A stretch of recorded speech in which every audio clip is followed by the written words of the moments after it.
morning sickness hit me like a freight train at 7:15, right in the middle of explaining fractions to my third graders. I gripped the edge of my desk, forcing a smile as 23 pairs of innocent eyes stared at me expectantly. The fluorescent lights of Lincoln Elementary seemed impossibly bright, and the smell of cafeteria breakfast wafting through the ventilation system made my stomach churn violently. "Miss Thompson, are you okay?"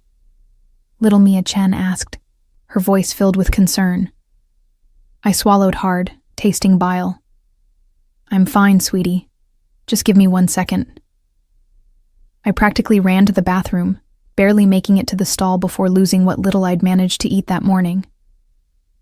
As I leaned against the cold tile wall trying to catch my breath, reality crashed over me like an icy wave. This wasn't food poisoning. This wasn't stress. This was the third morning in a row I'd been sick, and deep down, I knew exactly what it meant. 3 months ago, I'd attended an education conference in downtown Chicago. I'd been celebrating my recent promotion to head of the elementary English department, enjoying a rare night of freedom from lesson plans and grading papers. The hotel bar had been elegant, filled with the soft murmur of conversation and the gentle tinkling of piano keys. That's where I met him. He'd been sitting alone at the bar, nursing an expensive-looking whiskey, his dark suit perfectly tailored, his presence commanding even in stillness. Our eyes met across the room, and something electric passed between us. He was older than me, maybe early 30s, with intense dark eyes that seemed to see right through me. His jaw was sharp, covered with a carefully maintained shadow of stubble, and when he smiled, it was dangerous and inviting all at once. We talked for hours. He told me his name was Dominic, but nothing more. No last name, no details about his work, nothing that would allow me to find him again. At the time, I thought it was romantic, mysterious. Now, it felt like a calculated move. The night we spent together was unlike anything I'd experienced before. Passionate, intense, consuming. In the morning, he was gone, leaving nothing but a note on hotel stationery. "You're extraordinary. Stay that way."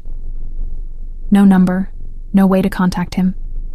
I'd tried to find him, but Dominic was apparently a very common name in Chicago, and with no other information, it was hopeless. For weeks, I convinced myself it was fine. It had been one perfect night, a beautiful memory, nothing more. I threw myself into my work, into my students, into building the life I'd always wanted. I was 25, independent, and focused on my career. I didn't need a mysterious stranger complicating things. But now, staring at the pregnancy test I'd bought on my lunch break, watching the 2 pink lines materialize with cruel certainty, I realized my life was about to become infinitely more complicated. I was pregnant with a stranger's child. The rest of the day passed in a blur. I moved through my classes mechanically, teaching multiplication tables and reading comprehension while my mind raced. How was I going to do this alone? My parents had retired to Florida last year, and while we were close, the distance felt insurmountable right now. My friends were wonderful, but most of them were single and focused on their careers. None of them had children. I made it through the final bell and the usual chaos of dismissal, smiling and waving at parents while my heart pounded with anxiety. I needed to think, to plan, to figure out how to navigate this impossible situation. My apartment was a small 1-bedroom in Logan Square, nothing fancy but cozy and mine.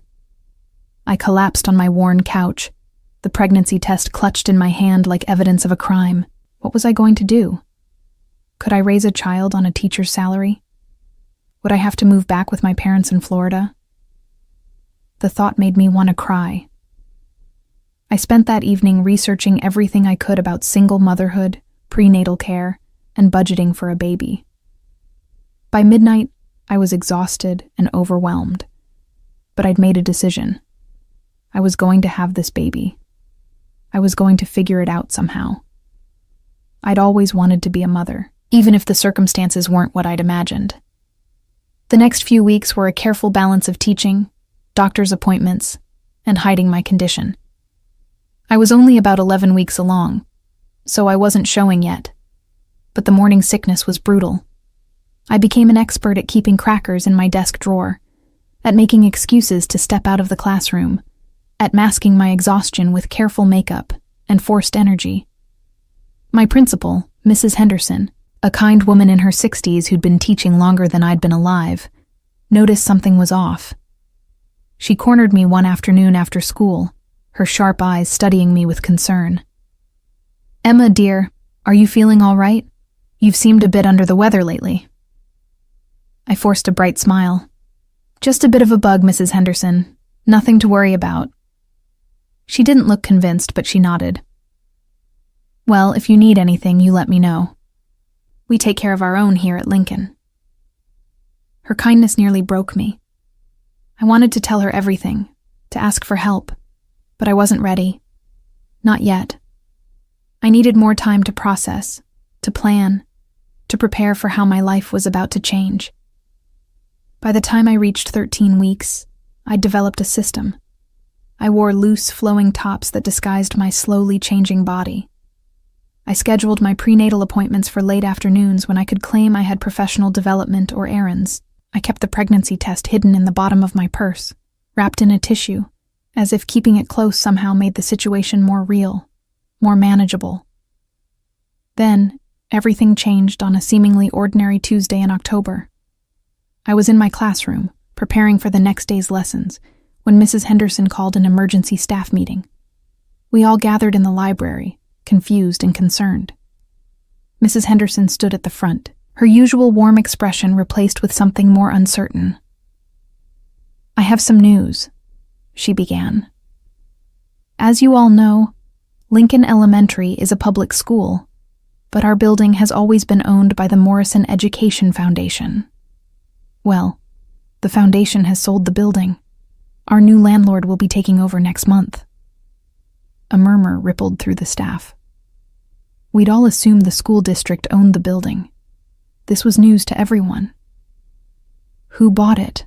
asked James Chen, the 5th grade science teacher. Mrs. Henderson consulted her notes. "A private investment company called Greco Holdings. I'm told the representative will be visiting next week to introduce himself and assure us that nothing will change with our lease or operations." Greco. The name meant nothing to me at the time. It was just another faceless corporation, another entity in the complex web of Chicago real estate. I went back to my classroom and thought nothing more about it, but I should have. Because Greco Holdings wasn't just any investment company, and its owner was about to walk back into my life and turn everything upside down. The following Tuesday, I was helping my students with a reading exercise when the classroom door opened. I looked up, expecting Mrs. Henderson or maybe a parent, but instead found myself staring into a pair of dark, familiar eyes that had haunted my dreams for 3 months. Dominic. He stood in my doorway, impeccably dressed in a charcoal suit that probably cost more than my monthly rent, his presence filling the space like a physical force. His eyes widened slightly when he saw me, the only indication of his surprise, but he recovered quickly, his expression smoothing into professional courtesy. Behind him stood Mrs. Henderson, beaming. "Miss Thompson, this is Mr. Greco, the new owner of our building. He's doing a tour of the school. I hope you don't mind the interruption." Mr. Greco, Dominic Greco. The man I'd spent one passionate night with was now my landlord. The universe had a cruel sense of humor.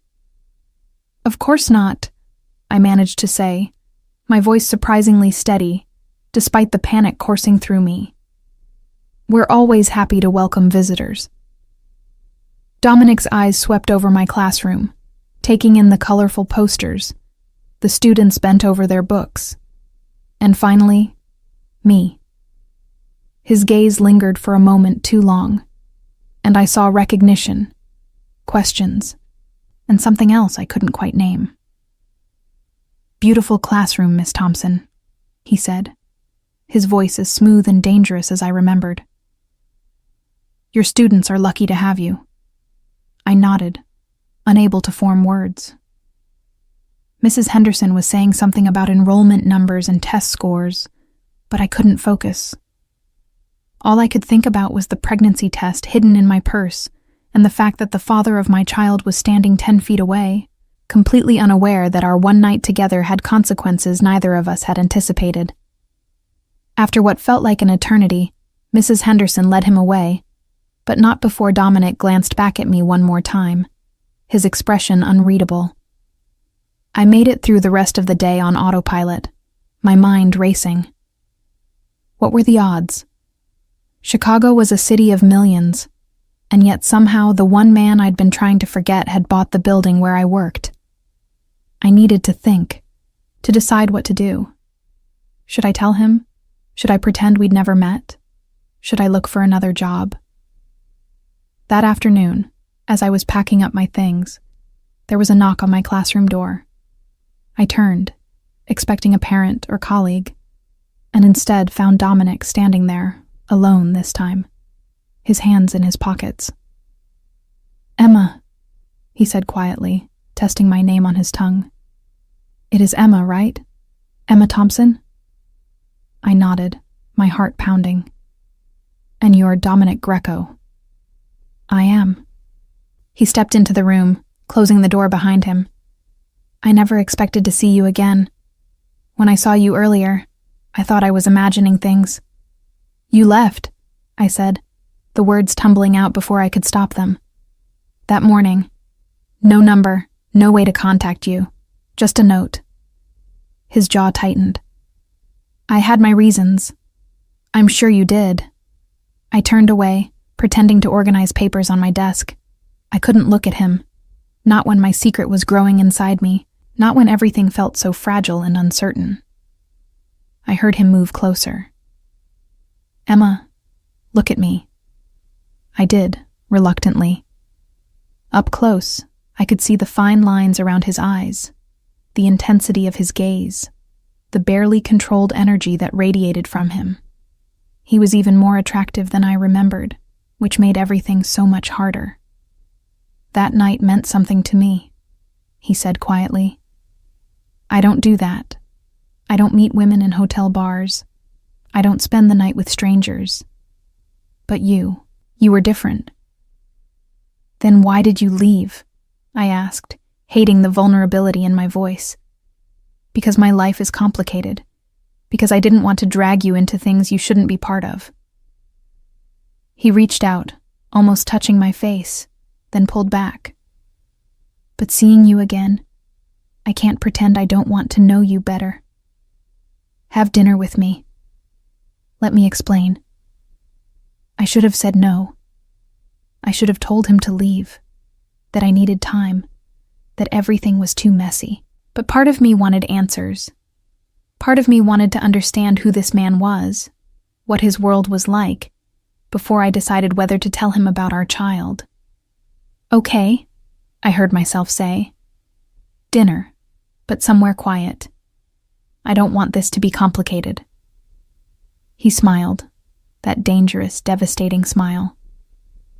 "I'll pick you up Friday at 7. And Emma, I promise no more disappearing." As he left, I sank into my chair, my hands trembling. I'd just agreed to have dinner with the father of my child, a man who owned buildings and wore suits that cost thousands of dollars, a man whose last name alone seemed to carry weight in this city. What had I gotten myself into? Friday arrived too quickly. I stood in front of my closet, trying on the 5th outfit, increasingly frustrated. Nothing fit quite right anymore. My body was changing in subtle ways that only I noticed. My breasts were fuller, my waist slightly thicker, my jeans uncomfortable. I finally settled on a black wrap dress that was forgiving enough to hide my evolving figure, paired with a cardigan and simple flats. I'd told myself this was just dinner, just a conversation with someone who'd briefly passed through my life.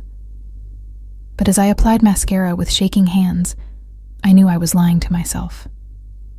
This was the father of my baby. Every decision I made from this point forward would affect not just me, but the tiny life growing inside me. Dominic arrived exactly at 7, driving a sleek black Mercedes that looked out of place on my modest street. He came to my door like a gentleman, dressed in dark jeans and a crisp white shirt with the sleeves rolled up to his elbows, somehow managing to look both casual and impossibly elegant. "You look beautiful," he said, and the sincerity in his voice made my chest tighten. "Thank you." I grabbed my purse, the one with the pregnancy test still hidden in the bottom, and followed him to the car. The restaurant he'd chosen was in River North, an intimate Italian place with dim lighting and private booths. The kind of place where people went when they didn't want to be overheard. We were shown to a corner table, and I couldn't help but notice how the staff treated Dominic with a mixture of respect and wariness, like he was someone important, someone to be careful around. Once we were seated and had ordered wine, I requested water instead, claiming I had a headache, earning a curious look from Dominic. The conversation began tentatively. "Tell me about yourself," he said, leaning back in his seat, his dark eyes studying me. "Beyond the fact that you're an incredible teacher who captures the attention of third graders and mysterious men in hotel bars." I laughed, despite my nervousness. "There's not much to tell. I grew up in Illinois, went to college here in Chicago, always wanted to teach. My parents retired to Florida last year. I have a cat named Fitzgerald because I'm a literature nerd. My life is pretty ordinary." "I doubt that." His voice was warm, inviting. "Nothing about you seems ordinary, Emma." I felt heat rise to my cheeks. "What about you? What does the owner of Greco Holdings do when he's not touring elementary schools?" His expression shifted, becoming more guarded. "I manage investments, real estate mostly, some business ventures. It's not particularly exciting." But something in his tone suggested otherwise. The way he held himself, the deference of the restaurant staff, the expensive car, the perfectly tailored clothes, everything pointed to a world far more complex than simple real estate investments. "Why did you leave that morning?" I asked, unable to stop myself. "The truth, Dominic. You said your life was complicated. What does that mean?" He was quiet for a long moment, his fingers tracing the stem of his wine glass. When he spoke, his voice was low, careful. "My family has been in Chicago for generations. We have expectations, responsibilities, the kind that don't leave much room for spontaneity or personal choices." "What kind of responsibilities?" "The kind that make relationships difficult." He met my eyes. "I left because I didn't want you caught up in my world. I thought I was protecting you." "From what?" Before he could answer, a man approached our table. He was older, maybe in his 50s, with graying hair and an expensive suit. He nodded respectfully to Dominic. "Mr. Greco, good to see you. I hope I'm not interrupting." "Roberto." Dominic's voice was cool, controlled. "I'm having dinner. We can talk later." The man's eyes flicked to me briefly, assessing, then back to Dominic. "Of course. My apologies." He walked away, but not before I caught the look of concern on his face. "Friend of yours?" I asked.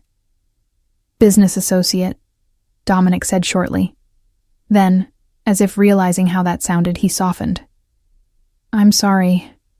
My work sometimes follows me places it shouldn't." The rest of dinner was more relaxed. We talked about books, movies, our childhoods. He told me about growing up in Chicago, about his father who'd built the family business, about the pressure to live up to a legacy he wasn't sure he wanted. I found myself relaxing, laughing at his dry humor, drawn to the way he listened like every word I said mattered. But underneath it all, my secret sat like a stone in my stomach. Several times I almost told him. The words were right there, ready to spill out. But something held me back. Fear, maybe. Or the sense that I still didn't fully understand who this man was. After dinner, he drove me home. The car was warm, intimate, filled with intention I remembered from our first night together. When we pulled up to my building, he turned to me, his expression serious. "I want to see you again, Emma. Not just once. I want to know you, to be part of your life, if you'll let me." My heart was pounding. Dominic, there's something. His phone rang, cutting me off. He glanced at it, and his entire demeanor changed. His jaw tightened. His eyes went cold. "I need to take this. I'm sorry." He answered in rapid Italian, his voice sharp, commanding. I didn't understand the words, but I understood the tone. Danger, urgency, authority. This was a different Dominic than the one who'd been charming me over dinner. This was someone harder, darker, powerful in ways that made my skin prickle with unease. When he hung up, he turned to me with an apologetic expression. "I have to go. There's a situation at one of my properties, but I'll call you tomorrow, okay?" I nodded, suddenly relieved to have more time before my confession. "Okay." He walked me to my door, and for a moment I thought he might kiss me. Instead, he touched my cheek gently, his thumb brushing my skin. "Thank you for tonight. It meant more than you know." Then he was gone, and I was alone with my secret and a growing sense that I'd just glimpsed something I wasn't supposed to see. The next day was Saturday, and I spent it researching. I typed Dominic Greco Chicago into my laptop and was immediately flooded with results. My stomach dropped as I read article after article. Greco Holdings wasn't just a real estate investment company. It was a massive enterprise with connections throughout Chicago, involved in everything from construction to hospitality to import-export businesses. And the Greco family wasn't just wealthy. They were powerful in ways that made my blood run cold. There were photos of Dominic at charity galas, business conferences, city council meetings, always impeccably dressed, always surrounded by men in expensive suits, always with that same carefully controlled expression. But it was the older articles that made my hands shake. 20 years ago, Dominic's father, Antonio Greco, had been investigated for racketeering and money laundering. The charges were eventually dropped due to lack of evidence, but the implication was clear. The Greco family had connections to organized crime, possibly still did, operating in the gray areas where legitimate business and illegal enterprise blurred together. I sat back, my hand instinctively going to my still flat stomach. I was carrying the child of a man who might be involved in the Mafia. The father of my baby lived in a world of danger and violence that I couldn't even begin to comprehend. What was I going to do? My phone rang, making me jump. Dominic's name flashed on the screen. I'd given him my number at the restaurant, and now I stared at it, paralyzed with indecision. Finally, I answered. "Emma." His voice was warm, relieved. "How are you?" "I'm fine," I said, trying to sound normal. "How was your emergency last night?"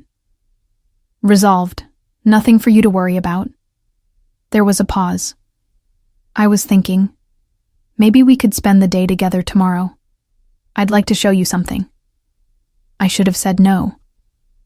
Every instinct was screaming at me to end this, to protect myself and my baby from whatever world Dominic inhabited. But I also needed answers. I needed to understand who he really was before I made any decisions about our child's future. "What did you want to show me?" "It's a surprise, but I promise, nothing dangerous. Just a part of my life I want to share with you. Will you trust me?" Trust. Such a loaded word. But I heard myself say, "Okay, tomorrow." Sunday morning, Dominic picked me up early. He was dressed casually again. Jeans, a dark sweater, leather jacket. He looked younger somehow, less like the powerful businessman and more like the man I'd met in that hotel bar. We drove out of the city, heading north toward the suburbs. I watched the urban landscape give way to tree-lined streets and elegant homes. Finally, we turned into a gated community, pulling up to a stunning property overlooking Lake Michigan. "What is this place?" I asked as we got out of the car. My grandmother's house, he said softly. She passed away 2 years ago. I come here when I need to think, to remember who I am beyond the business. The house was beautiful. A sprawling Victorian with wraparound porches and gardens that must have been spectacular in the summer. Inside, it was like stepping back in time. Antique furniture, family photos on every surface, the smell of old books and lavender. Dominic led me through the rooms, telling stories about his childhood. His grandmother, Nonna Maria, had been the heart of the family, the one who'd kept everyone grounded. She'd immigrated from Italy with nothing and built a life through sheer determination and love. She used to tell me that family was everything, Dominic said as we sat in the sunroom overlooking the lake. But she also said that family shouldn't be a prison, that we have to choose our own path, even if it means disappointing people. I looked at him, seeing the conflict in his eyes.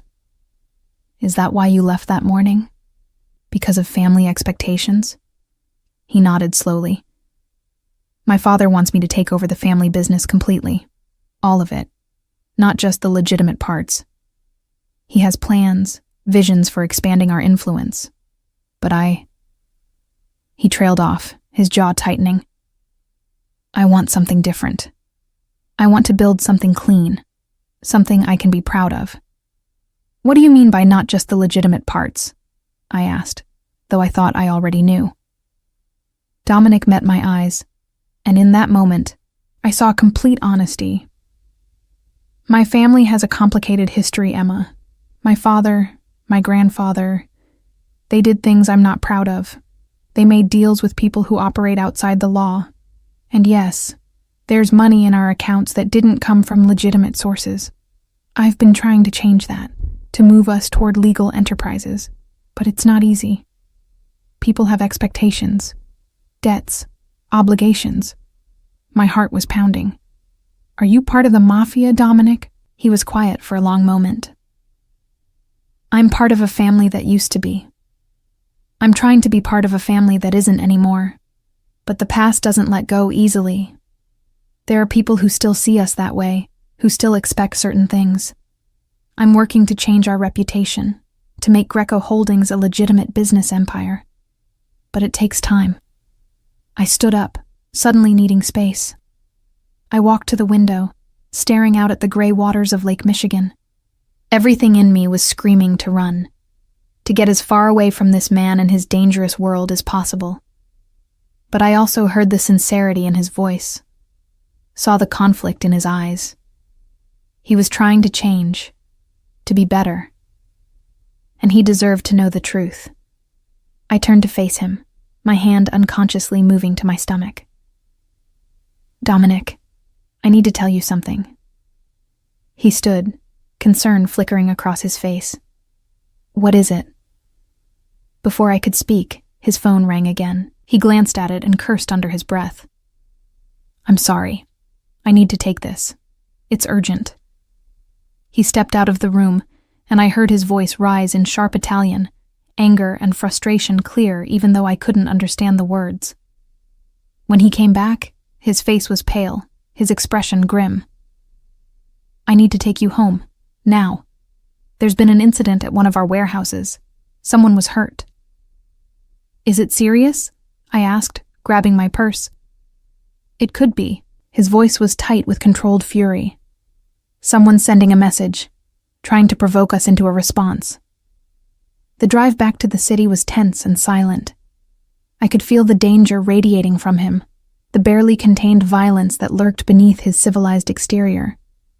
This was the world he lived in, a world of threats and retaliation, of messages sent through violence. When we reached my apartment, he walked me to the door, his eyes constantly scanning the street like he expected trouble. I'm sorry our day was cut short. I'll make it up to you. Dominic, be careful, I said, surprising myself with the depth of concern in my voice. He touched my face, his expression softening. I will. And Emma? Whatever you wanted to tell me, we'll talk soon. I promise. Then he was gone, and I was left standing in my doorway, watching his car disappear down the street, my secret still locked inside me. But I knew I couldn't wait much longer. Soon my body would betray my secret. Soon, the choice would be taken from me. I went inside and pulled the pregnancy test from my purse, staring at those 2 pink lines. Tomorrow, I decided. Tomorrow I would tell him, no matter what. Our child deserved a father, and Dominic deserved to know the truth, regardless of how complicated his world was. I just hoped that when I finally found the courage to speak, it wouldn't be too late. Monday morning arrived with the kind of crisp autumn air that usually made me feel energized and ready to face my students. Instead, I felt exhausted, anxious, and increasingly nauseous. I'd barely slept, running through countless scenarios of how to tell Dominic about the pregnancy. Every imagined conversation ended badly, with him angry, or worse, indifferent.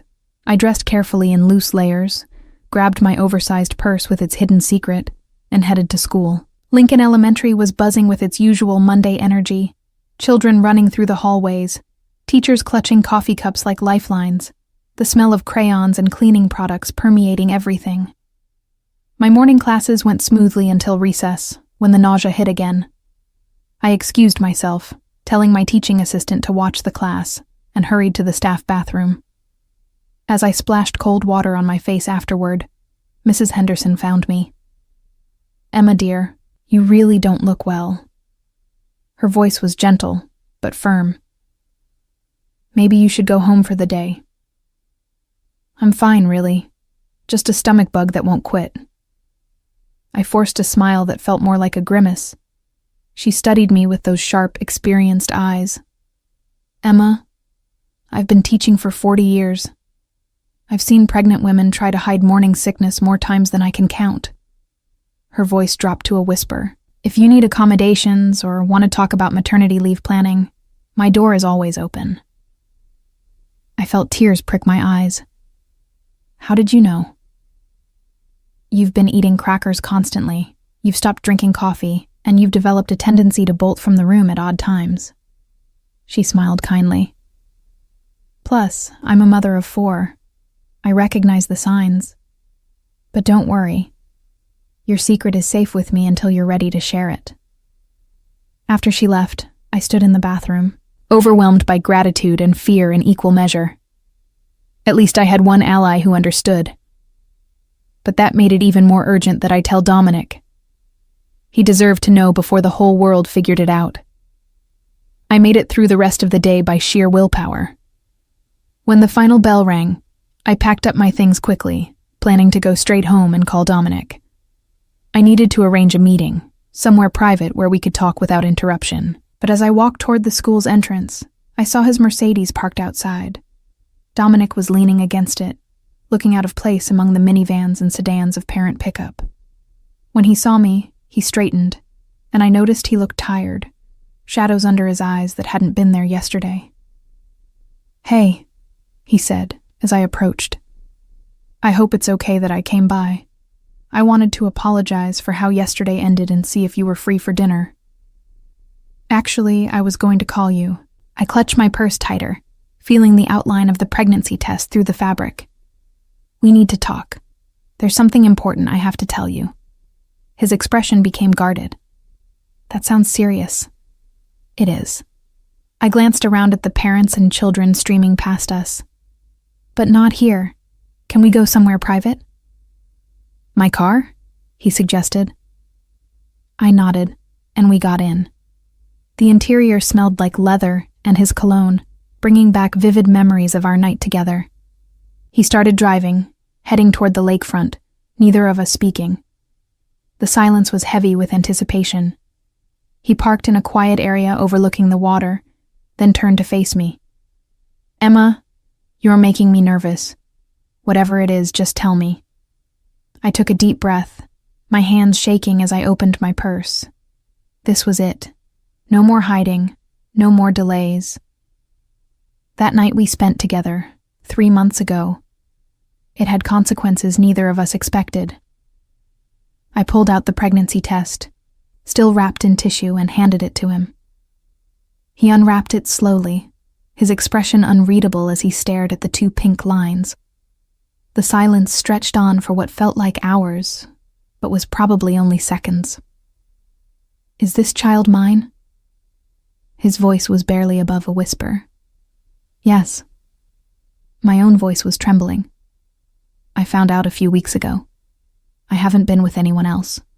I was trying to figure out how to tell you, and then you showed up at my school, and everything got so complicated." "How far along are you?" He was still staring at the test, his knuckles white where he gripped it. 13 weeks, almost 14. I twisted my hands in my lap, unable to read his expression. "I understand if you're angry. I should have told you sooner, but I didn't know how to find you. And then when you reappeared, everything was so confusing." "Angry?" He finally looked up at me, and I was shocked to see tears in his eyes. "Emma, I'm not angry. I'm overwhelmed, scared, but not angry." He reached out and took my hand. "I'm going to be a father." The relief that washed over me was so intense it made me dizzy. "You're not upset?" "No. Terrified, yes. Worried about what this means for you and the baby, definitely. But upset? Never." He squeezed my hand. "Emma, that night meant something to me. I told you that. And now we've created a life together. That's incredible." I felt tears start to fall, and suddenly I was crying. All the stress and fear of the past weeks pouring out. Dominic pulled me against him, holding me as I sobbed into his shoulder, one hand stroking my hair. "It's okay," he murmured. "We're going to figure this out, together. I promise." After I'd calmed down, we sat together in the car, watching the lake and talking about the future. Dominic asked questions about my prenatal care, whether I needed anything, how I was feeling. His concern was genuine, touching, making me fall a little bit more for this complicated, dangerous man. "I want to be involved, Emma. Fully involved. Doctor's appointments, decisions, everything." His voice was intense, determined. "This is my child, too." "I want that," I said honestly. "But Dominic, your world is dangerous. Yesterday you got called away because someone was hurt. How can I bring a baby into that?" His jaw tightened. "I've been working to distance myself from the more problematic aspects of the family business. This just makes it more urgent. I'll do whatever it takes to keep you and our baby safe." "Can you promise that? Can you really get out?" "I can try." He turned to face me fully. "Emma, I need you to understand something. My father won't be happy about this. He has very specific ideas about who I should be with, how I should live my life. An elementary school teacher who's pregnant with his grandchild wasn't part of his plan." "What are you saying?" Fear crept into my voice. "I'm saying we need to be careful. We need to be smart about how we handle this." He paused, seeming to wrestle with his next words. "Would you consider moving? Just temporarily, somewhere safer until I can sort things out with my family? I can't just leave my job, my life. I know. I'm not asking you to. Just be aware that things might get complicated." He touched my face gently. "I will protect you and our baby. That's not negotiable. But I need you to trust me." Before I could respond, my purse, which I'd left on my lap, suddenly slipped and fell onto the car floor. Everything spilled out: wallet, keys, lip gloss, pens, and papers, including a folded copy of my first ultrasound picture that I'd been carrying around like a talisman. Dominic bent to help me gather everything, and his hand closed around the ultrasound image. He unfolded it slowly, staring at the grainy black and white image of our baby. His entire body went still. "This is..." His voice cracked. "Our baby," I said softly. 12 weeks in that picture. I have another appointment next week. You could come, if you want to." He looked up at me, and the raw emotion in his face took my breath away. This powerful, controlled man looked completely undone. I would like that. Very much. We stayed in the car for another hour, making plans, discussing logistics. Dominic insisted on giving me his personal number, making me promise to call him for anything, no matter how small. He wanted to know about my doctor, my insurance, whether I needed financial help. I can take care of myself, I said, a bit defensively. I know you can. But you shouldn't have to, not alone. His voice was gentle but firm. Let me help, Emma. Please. As the sun began to set, he drove me home. When we pulled up to my building, I noticed a dark SUV parked across the street, the windows tinted. Dominic saw it too, his entire body tensing. Stay in the car, he said quietly. Dominic, what? But he was already out, walking toward the SUV with purposeful strides. The driver's window rolled down, and I saw them talking, though I couldn't hear the words. Dominic's body language was aggressive, threatening, and whatever he said made the SUV pull away quickly. When he came back to the car, his expression was grim. Someone was watching your building. My blood ran cold. Who? I'm not sure yet. Could be business rivals.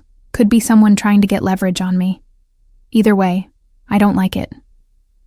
He pulled out his phone and made a quick call in Italian, his voice sharp with commands. What are you doing? I asked, fighting panic. Arranging security. I'm going to have someone watching your building just to be safe. You can't just put guards on me without asking. Watch me. His voice was steel. Emma, someone was watching your home. That means they might know about you, about us. I will not take chances with your safety or our babies. Not negotiable. We argued about it for another 10 minutes, but he was immovable. Finally, exhausted and overwhelmed, I gave in. He walked me to my apartment, checking every corner, every shadow, before allowing me inside. Lock the door behind me, he ordered, and call me if anything seems off. Anything at all. I mean it, Emma. After he left, I did as he asked, then sank onto my couch, my hands shaking. What had I gotten myself into? One moment I was a normal teacher living a quiet life, and the next I was pregnant with a mob boss's baby, with mysterious people watching my building and security guards being assigned to protect me. I spent the evening alternating between panic and strange excitement. Despite everything, despite the danger and uncertainty, I couldn't deny the flutter in my chest when I remembered how Dominic had looked at that ultrasound, how he'd held me when I cried, how determined he was to be part of our baby's life. The next morning, I was getting ready for work when my phone rang. Unknown number. I almost didn't answer, but something made me pick up. Miss Thompson? A woman's voice, polite but cold. My name is Angela Greco. I'm Dominic's mother. I think we need to have a conversation about my son and your situation. My heart stopped. How did you get my number? That's not important. What's important is that we meet. Today, if possible. There are things you need to understand about my family before you make any decisions that might affect all of our futures. I don't think that's a good idea. I should talk to Dominic first. Dominic doesn't need to know about this conversation. Not yet. Her voice held a veiled threat. I'm trying to help you, Miss Thompson, but I can only do that if you cooperate. There's a cafe on Michigan Avenue, Cafe Bella. Meet me there at noon. Come alone. She hung up before I could respond. I stared at my phone, my mind racing. Should I tell Dominic? Should I go? What did his mother want? I texted Dominic. Your mother called me. She wants to meet. His response was immediate. Do not meet with her. I'm serious, Emma. My mother is not who you think she is. Let me handle this. But my curiosity and concern won out over caution. Angela Greco knew about the pregnancy, which meant the family knew. And if I was going to navigate this world, I needed to understand the players. I needed to know what I was up against. At 11:30, I told Mrs. Henderson I had a doctor's appointment and left school. The cafe was elegant and quiet, the kind of place where wealthy women lunched while discussing charity galas and society gossip. I spotted Angela Greco immediately. She was in her early 60s, impeccably dressed in designer clothes, her dark hair perfectly styled, her posture radiating authority and old money. She saw me approach and gestured to the chair across from her. "Miss Thompson, thank you for coming. Please sit." I sat, my hands clutched in my lap. Up close, I could see the resemblance to Dominic. The same dark eyes, the same sharp intelligence, the same barely concealed intensity. "I'll get straight to the point," she said, stirring her espresso with precise movements. "You're pregnant with my son's child. Under normal circumstances, I would be thrilled to welcome you into our family. But circumstances are far from normal." "What do you mean?" Her eyes were sharp, assessing. "My son is trying to distance himself from certain aspects of our family business. He thinks he can just walk away, build something legitimate, pretend the past doesn't exist. But it's not that simple. We have obligations, enemies, debts that can't be paid with legitimate money. And now you've complicated everything by becoming pregnant. I didn't plan this. I know. But intentions don't matter. What matters is that you and your child are now targets. Anyone who wants to hurt my family, to get leverage over my son, will see you as the perfect opportunity. Do you understand what that means?" I felt cold all over. "Are you saying my baby is in danger?" "I'm saying you need to be realistic about what kind of life you're signing up for. This isn't a fairy tale, Miss Thompson. This is a world where people disappear, where children are used as pawns, where a simple trip to the grocery store could end in violence." She leaned forward, her voice dropping. "I'm trying to protect you by warning you. Walk away now while you still can. Take some money, move somewhere quiet, raise your child in peace. Dominic will understand eventually." I stared at her, anger rising to replace my fear. "You want me to take money to disappear? To keep your grandchild from you?" "I want you to survive. I want my grandchild to survive. And the best way to do that is to not be connected to this family." Her expression softened slightly. "I'm not a monster, Miss Thompson. I'm a mother trying to protect her son and her future grandchild from a life I wouldn't wish on anyone. Does Dominic know you're saying this to me?" Dominic is in love with an illusion. The idea that he can have both worlds, that he can be part of this family and also live a normal life with you. But he can't. Eventually, he'll have to choose. And when he does, I need you to understand what that choice really means." Before I could respond, the door to the cafe opened and Dominic strode in, his face dark with fury. He spotted us immediately and came straight to our table. "Mother, what are you doing?" Angela smiled calmly. "Having a conversation with the mother of my grandchild. Is that not appropriate?" "Not when you're trying to scare her away." He looked at me, his expression softening. "Emma, are you okay?" I nodded, unable to speak. The tension between mother and son was palpable. Years of conflict and love and resentment swirling in the space between them. "I'm trying to help her see reality," Angela said, standing. "But I can see you're not ready to hear it. Fine. Do things your way, Dominic. But when this ends badly, and it will, don't say I didn't warn you both." She picked up her purse and walked out, leaving us in shocked silence. Dominic sank into the chair she'd vacated, running his hands through his hair. "I'm so sorry. I should have known she'd try something like this." "Is she right?" I asked quietly. "About the danger? About this being impossible?" "No, she's not." He took my hands, his grip fierce. "Emma, my mother has lived in fear her entire life. She's let that fear control her, make her cynical. But I'm not her. I won't let fear dictate my choices. I want you and our baby in my life, and I will do whatever it takes to make that safe. I wanted to believe him. But Angela's words echoed in my mind. Eventually he'll have to choose. And when he does, what choice would he make? And more importantly, what choice would I? The days following my meeting with Angela Greco became a strange blend of normalcy and surreal danger. I continued teaching, my students blissfully unaware that their beloved Miss Thompson was pregnant with the child of Chicago's most complicated family. But outside the classroom walls, my life had transformed into something unrecognizable. True to his word, Dominic had arranged security.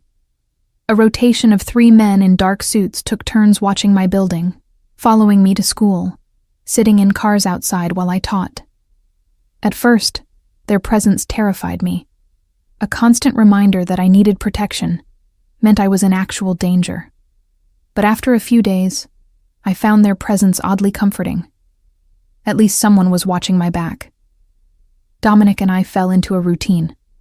He came by most evenings after work, bringing dinner from restaurants I'd never be able to afford on my salary.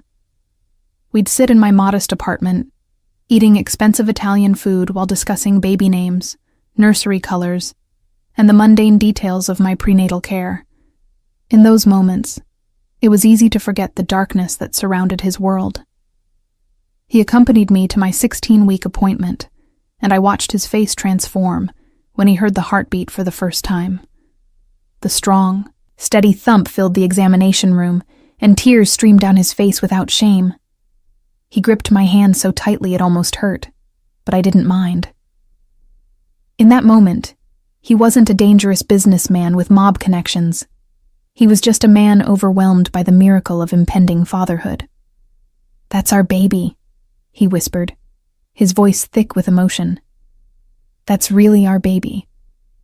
The doctor smiled at us, probably used to seeing fathers react this way, but I knew it meant something different for Dominic.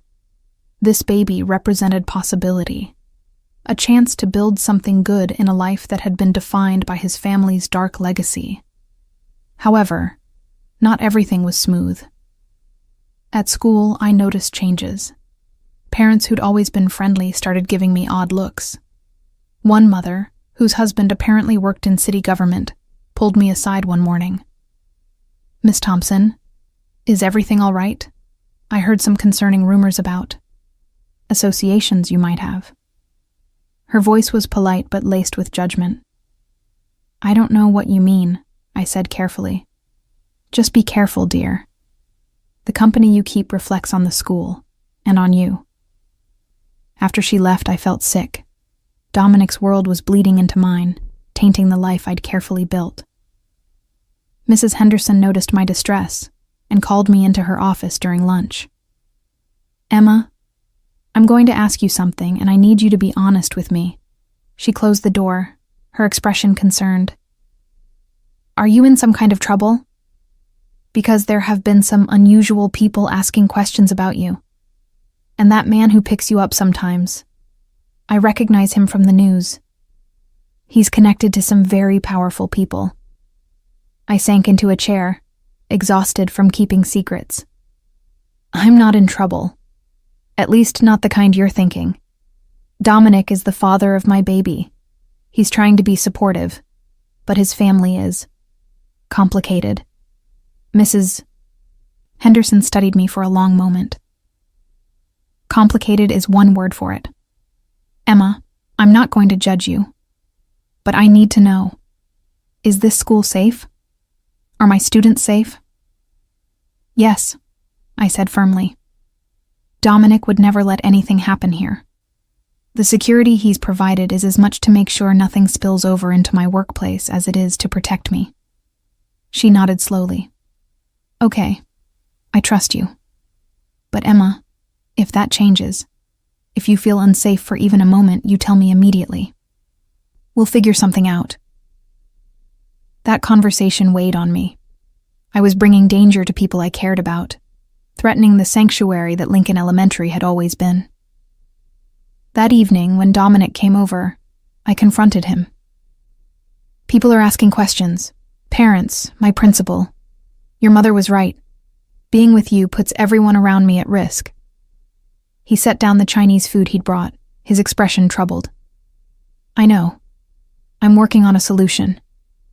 What kind of solution? My father wants to meet you.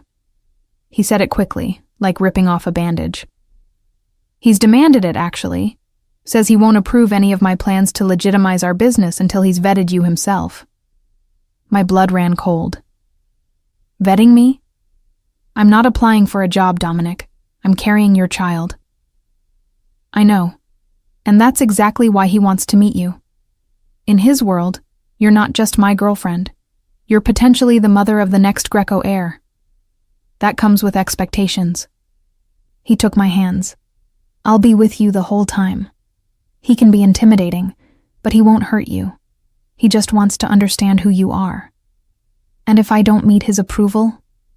Dominic's jaw tightened. Then he doesn't approve. But it doesn't change anything between us. I've made my choice, Emma. You and our baby come first. The meeting was arranged for Saturday evening at the Greco family estate in Lake Forest. Dominic picked me up in the late afternoon, and I'd never been more nervous. I dressed carefully in a modest navy dress that disguised my small but growing bump, minimal makeup, my hair pulled back in a professional style.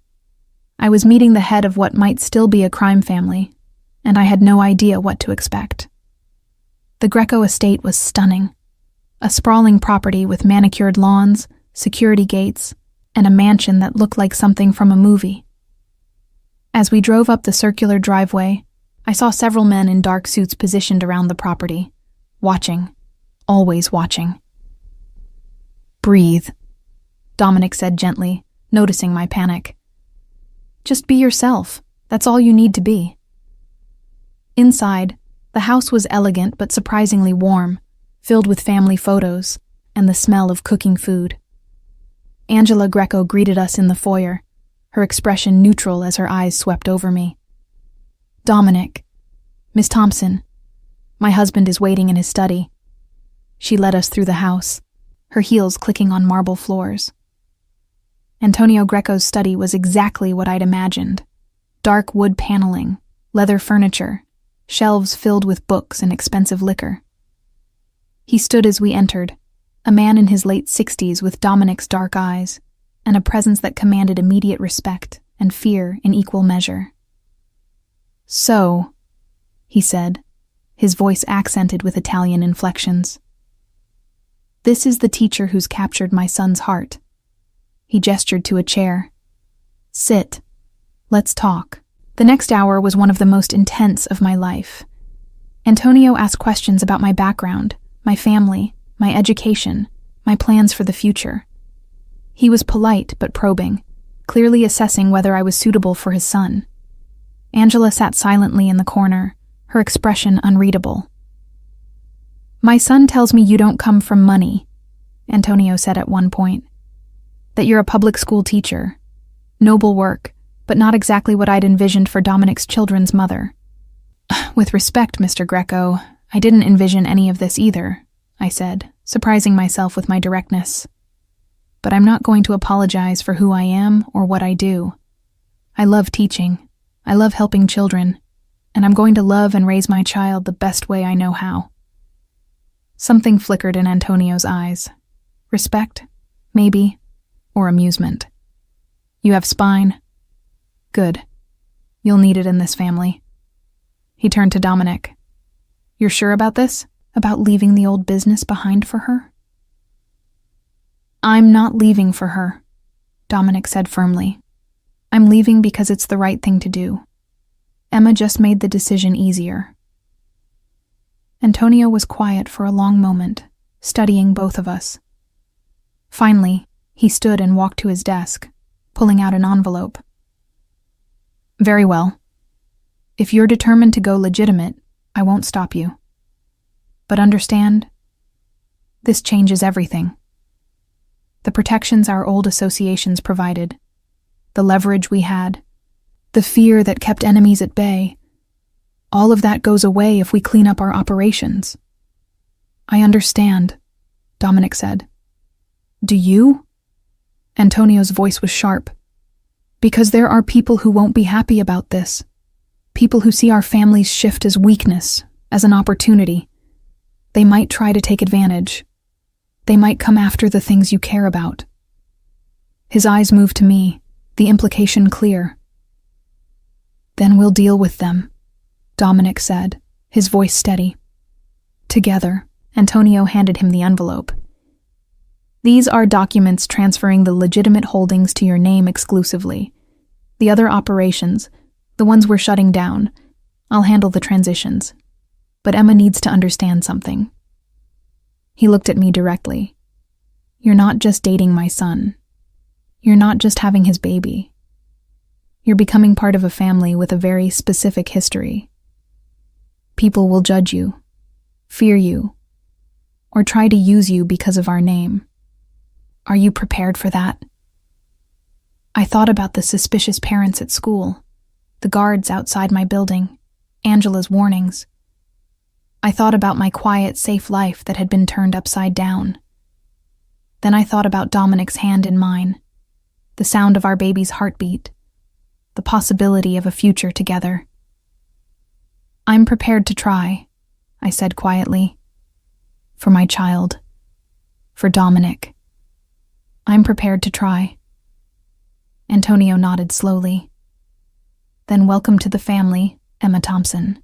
May God help us all. Dinner that followed was surprisingly pleasant.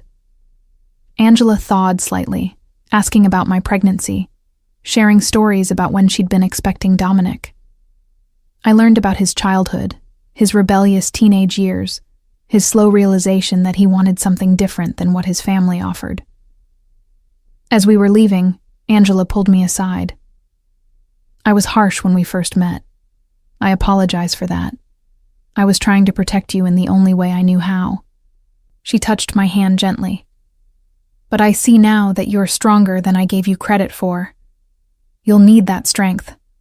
The path ahead won't be easy. I'm beginning to understand that, I said. Good. Then understand this too.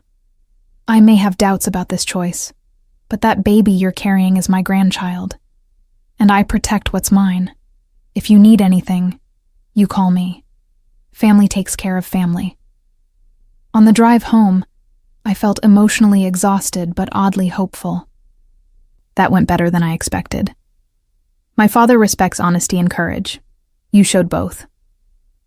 Dominic reached over and took my hand. Emma, I know this has been overwhelming, but I promise you, we're going to build something good, something clean. Our child won't grow up in the shadows. I wanted to believe him. I really did. But as we drove through the dark Chicago streets, passing by warehouses and industrial buildings that might or might not still be part of illegal operations, I couldn't shake the feeling that leaving the shadows was going to be harder than anyone anticipated. My intuition proved correct 3 days later. I was at school, teaching my afternoon class about sentence structure, when the fire alarm went off.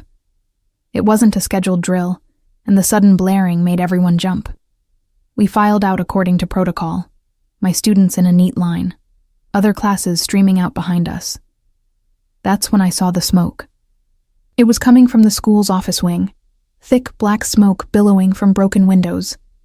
Fire trucks were already arriving, but my first thought was for the school records, the files, everything that made Lincoln Elementary function. Then I saw the message. Someone had spray painted across the side of the building, visible to everyone gathered on the front lawn. Greco horror. This is just the beginning. My blood turned to ice. The other teachers were staring at the message, at me, connecting dots they'd only suspected before. Students were asking questions, parents pulling up and seeing the vandalism, and suddenly every eye was on me. Mrs. Henderson rushed over, her face pale. Emma, get in my car. Now. I didn't argue. She drove me away from the chaos, away from the accusing stares and whispered conversations. When we were several blocks away, she pulled over. This is what I was afraid of, she said quietly. Emma, I believe you when you say you're not involved in anything illegal. But your association with Dominic is putting the school at risk. The board is going to want answers. Parents are going to demand action. She looked at me with genuine sadness. I think you need to consider taking a leave of absence, at least until this situation is resolved. You're suspending me? I felt tears start to fall. I'm trying to protect you and the school. This is temporary, just until things calm down. You'll keep your benefits. Your position will be waiting. But right now, you being here is dangerous for everyone. She drove me home, and I climbed the stairs to my apartment in a daze. The security guard stationed outside my building, a different one than usual, gave me a concerned look, but said nothing. Inside, I finally let myself break down. I called Dominic, sobbing so hard I could barely speak. He was there in 20 minutes, holding me while I cried out all the fear and frustration and grief of losing the job I loved because of circumstances beyond my control. I'm so sorry, he kept saying. God, Emma, I'm so sorry. I should have protected you better. I should have seen this coming. Who did this? I demanded. Who would target a school? His expression went dark, dangerous. I have my suspicions. There are families who aren't happy about our shift toward legitimacy. They see it as weakness, as betrayal. This is them testing me, seeing if I'll retaliate the old way. And will you? He was quiet for a long time. I want to. Every instinct is screaming at me to make them pay for threatening you, for putting those kids at risk. But that's exactly what they want. For me to prove I'm still the same as them, still willing to use violence and intimidation. He cupped my face in his hands. So no, I'm going to handle this the legal way. Police reports, lawyers, security improvements. I'm going to prove we're different now. And if the legal way doesn't work? His eyes were hard, uncompromising. Then I'll do whatever it takes to keep you and our baby safe, legal or not. That night I couldn't sleep. I kept thinking about the spray-painted words, about my students who'd witnessed it, about the life I was being forced to leave behind. At some point Dominic's phone rang, and he stepped into the kitchen to take the call, speaking in low, urgent Italian. When he came back, his face was grim. That was one of my security team. The fire at your school. It wasn't random vandalism. Someone planted an accelerant. This was deliberate, calculated arson. Oh God. I felt sick. They could have killed someone. There were hundreds of children in that building. I know. Which is why I'm moving you out of this apartment. Tonight. What? No. I'm not letting them drive me out of my home. Emma, please. His voice cracked with desperation. They know where you live. They proved today they're willing to escalate. I have a safe place, a penthouse with security that can't be breached, just until we figure out who's behind this and neutralize the threat. Neutralize the threat? You sound like you're planning a military operation. In a way, I am. This is war, Emma. And you and our baby are the most valuable targets on the board. I won't lose you. I can't. In the end, I agreed. What choice did I have? My school had been attacked because of me. My students had been put in danger because someone wanted to send Dominic a message. Staying in my apartment meant maintaining the illusion of normalcy, when nothing about this situation was normal anymore. We packed my essentials quickly. Clothes, toiletries, the ultrasound pictures I kept on my nightstand, books to keep me occupied during my forced leave of absence. As we carried boxes down to Dominic's car, I looked back at my building, wondering if I'd ever feel safe enough to return. The penthouse was in a luxury high-rise downtown, the kind of place I'd only seen in magazines. The security was indeed impressive. Doorman, key cards, cameras everywhere, guards patrolling the building. The apartment itself was beautiful but cold, all modern lines and expensive furniture, nothing personal or warm. "We'll make it home," Dominic promised, seeing my expression. "Bring whatever you need, decorate however you want. This is your space now, too." As I stood at the floor-to-ceiling windows, looking out over the glittering Chicago skyline, I placed my hand on my growing belly. My baby kicked for the first time then, a tiny flutter that made me gasp. "What is it?" Dominic was at my side instantly, concerned. "The baby." I felt the baby move. I guided his hand to where mine had been, and we stood together waiting. After a moment, there it was again. A small but definite flutter against his palm. His face transformed. Wonder replacing the stress and anger that had defined the past few days. "That's incredible. That's our baby, Emma. Our baby is saying hello." In that moment, despite everything, the danger, the upheaval, the uncertainty, I felt a surge of fierce determination. This child was worth fighting for. This future we were trying to build was worth the risk. Whatever came next, whatever enemies Dominic's family had made, whatever dangers lurked in the transition from criminal empire to legitimate business, we would face it together. We had to. Because now, there was no going back.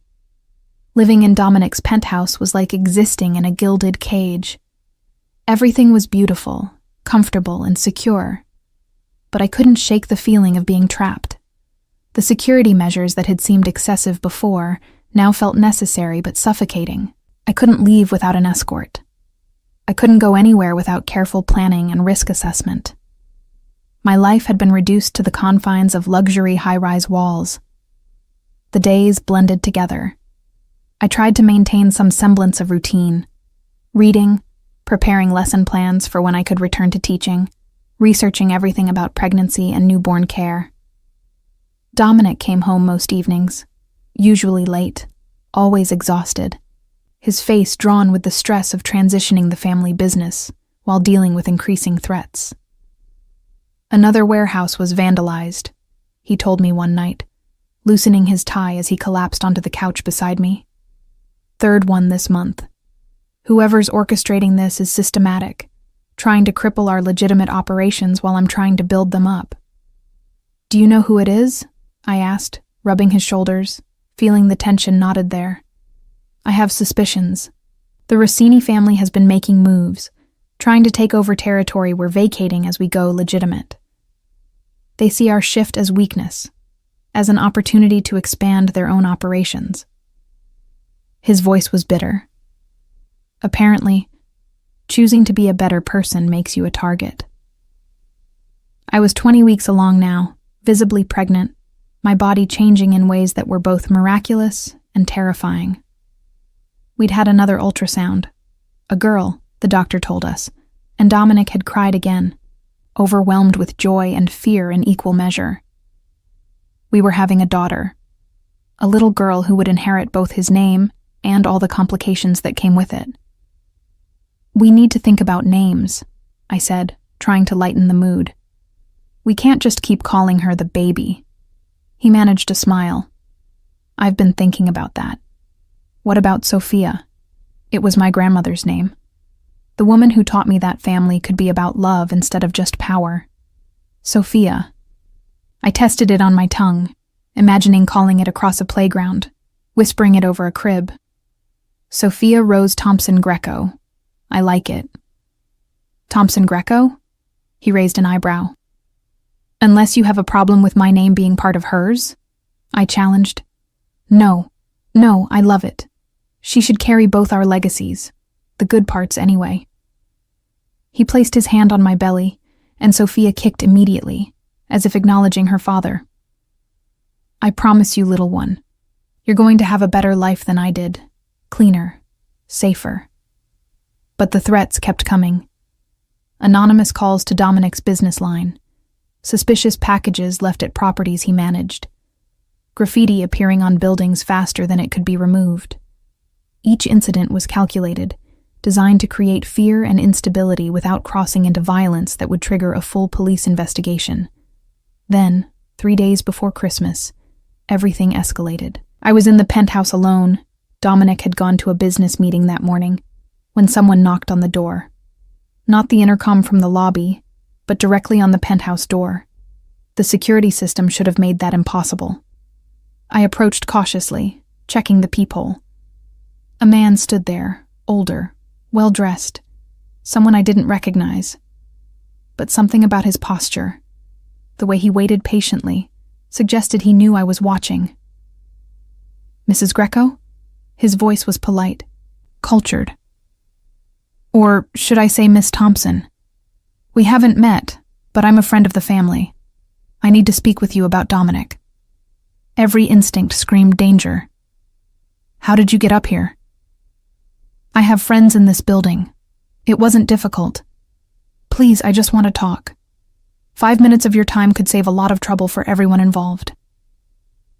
Against my better judgment, I opened the door, keeping the chain locked. "Say what you need to say from there." He smiled, but it didn't reach his eyes. "My name is Marco Rossini. I believe you've heard of my family." My blood ran cold. This was the enemy, the one orchestrating the attacks against Dominic's properties. "What do you want?" "To deliver a message. Your boyfriend is making a mistake, trying to go legitimate. He thinks he can just abandon his family's obligations, our agreements, our shared history. But business doesn't work that way. There are consequences for betrayal." "He's not betraying anyone. He's trying to build something better." "Better for whom? Not for the families who've relied on the Grecos for decades. Not for the people whose livelihoods depend on our networks. Dominic's idealism is going to destroy more than just his own empire." Marco's expression hardened. "So I'm asking you, as a reasonable woman who surely doesn't want her child born into a war, convince him to reconsider, convince him to honor his father's commitments." "Or what?" I challenged, though my voice shook. "Or the attacks get worse, much worse, and we stop being careful about collateral damage." His eyes dropped pointedly to my pregnant belly. "That would be tragic, don't you think? A young mother and her unborn child caught in crossfire that could have been avoided." Before I could respond, the elevator dinged, and Dominic's voice called out. "Emma?" Marco's eyes never left mine. "Think about what I said. You have influence over him. Use it wisely." Then he turned and walked calmly toward the fire stairs, disappearing before Dominic reached the door. I stood frozen, my hands protectively over my stomach. When Dominic saw my face, he immediately went on alert. "What happened? What's wrong?" I told him everything, watching his expression darken with each word. By the time I finished, his hands were clenched into fists, his jaw tight with barely controlled rage. "He came here. To our home. He threatened you and Sophia." His voice was dangerously quiet. "That changes everything." "Dominic, what are you going to do?" He pulled out his phone, making a series of calls in rapid Italian. I caught fragments. Increased security, track him down, every available resource. When he finally hung up, he turned to me with an expression I'd never seen before, something cold and ruthless that reminded me exactly whose son he was. I tried to do this the right way. I tried to walk away from violence, from the old methods. But they won't let me. They keep pushing, keep threatening, and now they've crossed a line I can't ignore. He pulled me into his arms, holding me tight. "I'm going to end this, tonight, one way or another." "What does that mean?" I was terrified by the resolve in his voice. "It means I'm calling a meeting, all the families, and I'm going to make it clear that threatening you and Sophia is not negotiable. That anyone who continues this campaign will face consequences they won't like." That sounds like a threat. It is. But it's also an opportunity for peace. For them to accept the new reality or face war with a family that still remembers how to fight. He kissed my forehead. Stay here. Don't open the door for anyone. I'll have 3 guards posted outside, people I trust with my life. This ends tonight. After he left, I paced the penthouse, unable to settle. Outside the floor-to-ceiling windows, Chicago glittered in the winter darkness, oblivious to the drama playing out in its shadows. I thought about calling my parents in Florida, warning them that things might get dangerous. But what would I say? That their daughter was caught in a mob war because she'd gotten pregnant by the wrong man? Hours passed. Midnight came and went. I dozed on the couch, exhausted but unable to sleep properly. Every sound made me jump. Every creak of the building sent my heart racing. At 3 a.m, my phone rang. Unknown number.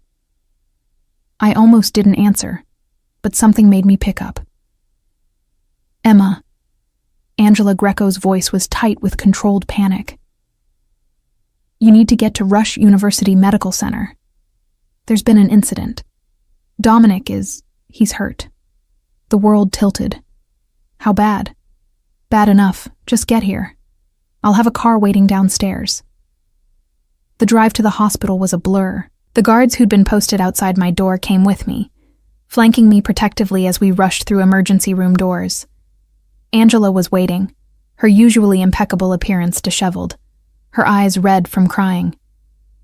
What happened? I demanded. The meeting went badly. Rossini had brought men, more than we anticipated. There was shooting. Dominic got hit trying to get to his car. Her voice cracked. He's in surgery now. They don't know yet if... They just don't know. I sank into a waiting room chair, my hands on my belly, trying to breathe through the panic. This couldn't be happening.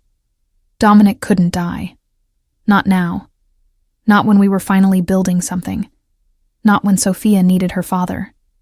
Antonio Greco arrived shortly after, and I'd never seen the powerful man look so diminished.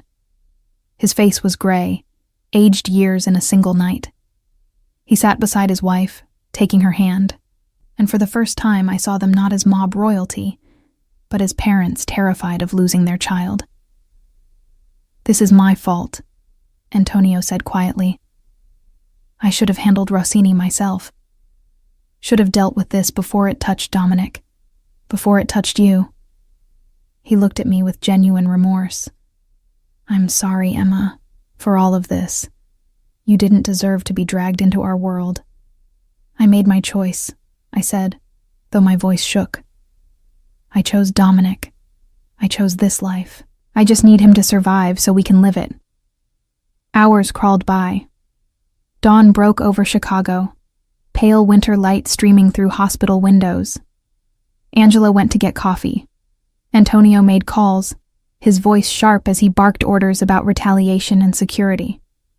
I just sat, praying to a God I wasn't sure I believed in, making desperate bargains about all the things I'd do if Dominic survived. Finally, a surgeon emerged, still in his scrubs. We all stood, holding our breath. He's stable, the doctor said, and I felt my knees nearly give out. The bullet hit his shoulder, missed anything vital. He lost a lot of blood, but he's going to recover. You can see him in about an hour, once we get him settled in a room. The relief was overwhelming. Angela actually hugged me, something she'd never done before, both of us crying with the release of tension. Antonio's shoulders sagged, and he suddenly looked his age, exhausted and grateful.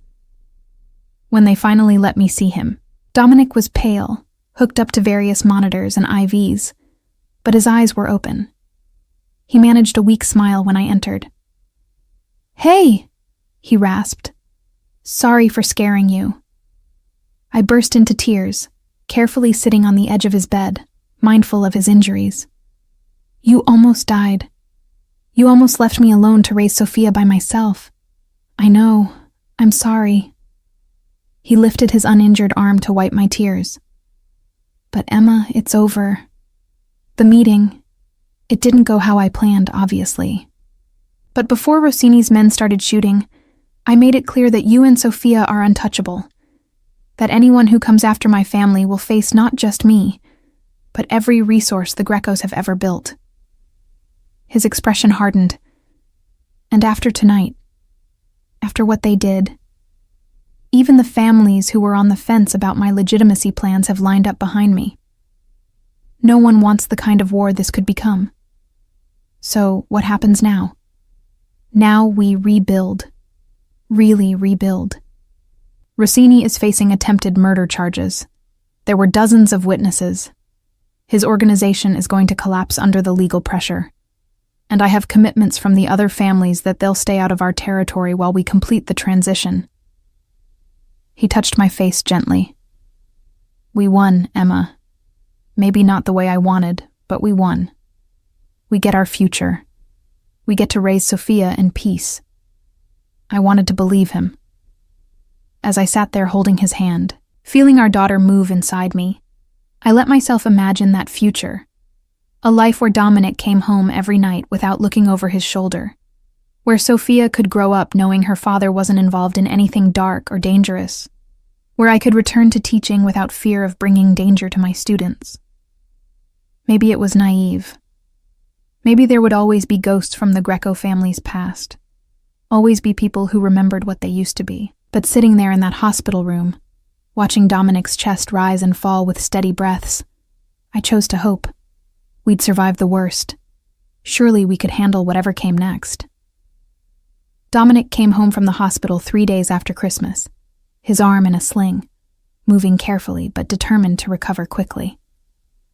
The penthouse had been transformed in his absence. Angela and I had worked together, awkwardly at first, then with growing warmth, to make it feel less like a showroom and more like a home. There were photos now, comfortable throws on the furniture, and we'd set up the beginning of a nursery in one of the spare bedrooms. You did all this? Dominic asked, looking around with wonder. We need a home, not just a safe house, I said. If we're really starting over, we should start properly. The new year brought changes. Marco Rossini and 3 of his lieutenants were indicted on multiple charges, including attempted murder, racketeering, and arson at Lincoln Elementary. The evidence was overwhelming, collected over months by law enforcement who'd been building a case. Dominic's shooting had given them the final piece they needed. With Rossini's organization in chaos, the pressure on us eased. The threats stopped. The vandalism ended. For the first time in months, I could breathe without constantly looking over my shoulder. Mrs. Henderson called in January, her voice warm. Emma, the school has been repaired. We'd love to have you back if you're ready. Though I understand if you want to wait until after the baby comes. I thought about it carefully. I was 26 weeks along now, visibly pregnant. And while I felt good, the idea of returning to work, while still dealing with the aftermath of everything, felt overwhelming. Would it be possible to take maternity leave a bit early? I could come back in the fall, help with the new school year. Of course, dear. Your position will be waiting. You're one of our best teachers. We're not letting you go that easily. The relief of knowing I had a job to return to, a life beyond being Dominic Greco's girlfriend, was immense. I loved him. Loved the life we were building. But I also needed to be Emma Thompson, the teacher who helped kids discover their love of reading, who made a difference in small but meaningful ways. Dominic's recovery progressed well. His shoulder healed, and with it came a new determination to complete the business transition. He worked with lawyers and accountants, systematically divesting from anything questionable, investing in legitimate ventures, real estate development, restaurants, import-export businesses that operated completely above board. His father, surprisingly, supported the changes. The shooting had shaken Antonio, forced him to confront what his legacy had become. I built an empire, he told us one Sunday dinner at the family estate. But I also built a prison. For myself, for my family. Maybe it's time to let it go. Angela, too, had softened. She came by the penthouse regularly, bringing baby clothes and offering advice about pregnancy and motherhood. "I was too harsh with you at first," she admitted one afternoon as we assembled the crib together. "I was trying to protect Dominic the only way I knew how. But you've been good for him. You've given him something to fight for that isn't about power or territory." "He's been good for me too," I said honestly. "I was living a safe, small life. He's shown me I'm capable of more than I thought." By March, I was 34 weeks along, huge and uncomfortable but glowing according to everyone who saw me. Dominic had become obsessively protective, barely letting me lift anything heavier than a book, insisting I rest constantly, attending every single prenatal appointment with detailed lists of questions for the doctor. "I'm pregnant, not dying," I teased him one evening as he fussed over whether I was comfortable enough on the couch. "I know. But I almost lost you. I almost lost both of you." His hand spread across my belly, feeling Sophia's movements. "I'm allowed to be careful with what matters most." We took childbirth classes together, the only couple there where the father showed up in a designer suit having come directly from business meetings. The other couples would whisper, clearly recognizing Dominic's name, but we ignored them. This was our moment, our preparation for becoming parents. Sophia Rose Thompson Greco arrived on April 15th at 6 in the morning, after 14 hours of labor that Dominic never left my side for. He held my hand, wiped my forehead, encouraged me through every contraction, and when they finally placed our daughter in my arms, his tears fell freely. She was perfect. 7 pounds, 3 ounces of absolute perfection, with dark hair like her father and my nose, her tiny fist immediately curling around Dominic's finger like she knew exactly who he was. "She's beautiful," he whispered, his voice choked with emotion. "She's the most beautiful thing I've ever seen." "We made her," I said, still overwhelmed by what we'd just accomplished. "We made this perfect person." The next few weeks were an exhausting blur of feeding schedules, diaper changes, and learning to function on almost no sleep. But they were also the happiest weeks of my life. Watching Dominic with Sophia was a revelation. This powerful, sometimes dangerous man reduced to tears by a baby's smile, pacing the floor at 3 in the morning, singing Italian lullabies his grandmother had taught him, changing diapers with the same focused intensity he brought to business deals. Angela and Antonio were devoted grandparents, visiting often, helping when we needed it, marveling over every tiny development. "She has your eyes, Emma," Angela said one afternoon, holding Sophia with practiced ease. But Dominic's stubborn determination. Poor thing didn't stand a chance. She's going to be a force of nature. When Sophia was 6 weeks old, Dominic insisted on doing something he'd been planning for months. He arranged a small ceremony in the penthouse with just family and a few close friends. Father Michael, the priest who'd known the Greco family for decades, came to bless our daughter and, to my surprise, to marry us. "You want to get married? Now?" I asked when Dominic showed me the marriage license he'd obtained. "I wanted to ask properly, with a ring and flowers and all the romance you deserve. But Emma, I can't wait anymore. I want Sophia to grow up seeing her parents committed to each other. I want you to be my wife, legally and officially. I want the world to know you're mine and I'm yours." He pulled out a small velvet box, opening it to reveal a stunning diamond ring. "Will you marry me? Will you take a chance on a reformed crime boss who loves you more than he ever thought possible?" I laughed through tears. "You're impossible." And yes, of course, yes. The ceremony was simple but beautiful. I wore a cream dress Angela had helped me pick out, held Sophia in one arm while Dominic held my other hand, and made vows about love and partnership and building a future together. When Father Michael pronounced us husband and wife, Dominic kissed me with all the passion and promise of that first night we'd met, and I knew without doubt that this was exactly where I was meant to be. Life settled into a new rhythm. I returned to teaching that fall, juggling lesson plans with motherhood, grateful for Angela's help with childcare and Dominic's flexibility in his schedule. The school welcomed me back warmly, and while there were still whispers about my mob connections, they faded over time as people saw I was just Emma Thompson, beloved teacher who happened to have married into a complicated family. Dominic's business transformation continued. Greco Holdings became known as one of Chicago's most ethical development companies, creating affordable housing projects and investing in struggling neighborhoods.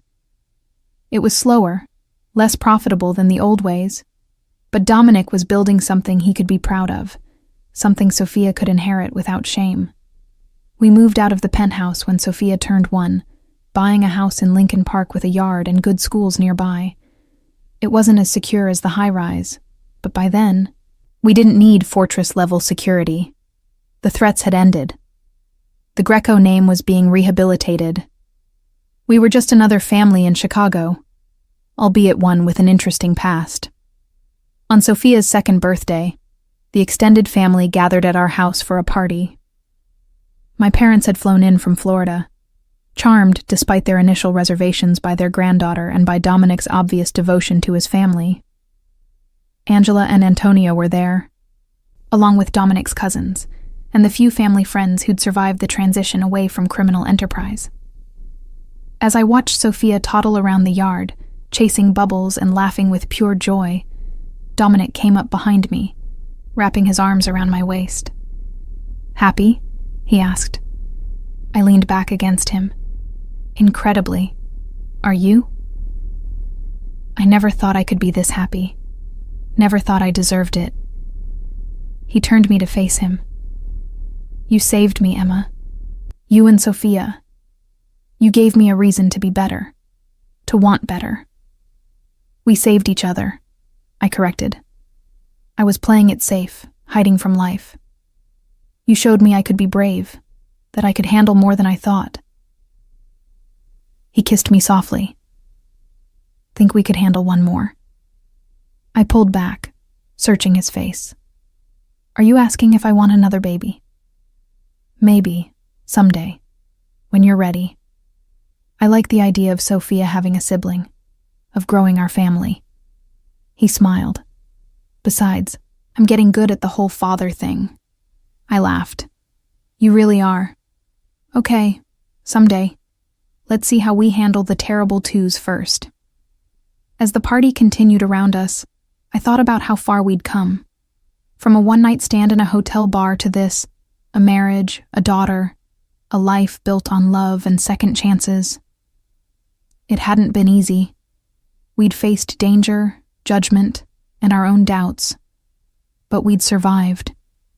We'd chosen each other, again and again, through every challenge. That night, after everyone had left and Sophia was asleep, Dominic and I sat in our living room, my head on his shoulder, his hand in mine. "Do you ever regret it?" I asked. "Choosing this life over the one your family expected?" "Never. Not for a second." He kissed the top of my head. "I chose love over power. I chose you and Sophia over an empire built on fear. That's not a sacrifice. That's the best decision I ever made." I looked around our home, at the photos on the walls showing our journey from that first ultrasound to Sophia's birthday party, at the toys scattered across the floor, at the life we'd built from an impossible beginning. "I love you, Dominic Greco," I said quietly. "I love you too, Emma Thompson Greco. Always and forever." And in that moment, I knew without doubt that our story, which had started with secrets and danger and uncertainty, had found its happy ending. Not because everything was perfect, but because we'd chosen to face imperfection together. We'd built something real, something lasting, something worth fighting for. We'd built a family. And that was the greatest triumph of all.